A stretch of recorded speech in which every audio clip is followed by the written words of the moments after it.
अन्नपतेऽन्नस्य no देहनमीवस्य शुष्मिनाः प्रप्रदातारन्तारिष ऊर्जन्नो धेहि द्विपदे चतुष्पदे चतुष्कोणमण्डलं कृत्वा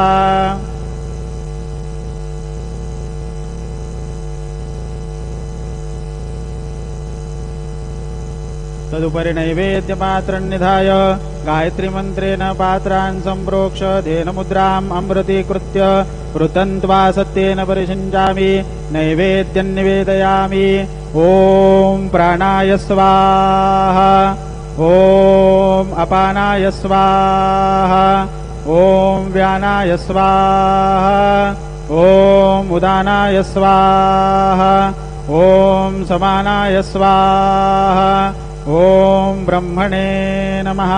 नैवेद्यमध्ये पानीयं समर्पयामि पुनर्नैवेद्यं निवेदयामि। ॐ प्राणाय स्वाहा, ॐ अपानाय स्वाहा, ॐ व्यानाय स्वाहा, ॐ उदानाय स्वाहा, ॐ समानाय स्वाहा, ॐ ब्रह्मणे नमः।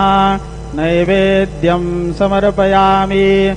हस्तप्रक्षालनं समर्पयामि, मुखप्रक्षालनं समर्पयामि। सद्गुरु साईनाथ देवताभ्यो नमः। प्रार्थनापूर्वक नमस्कारं करोमि।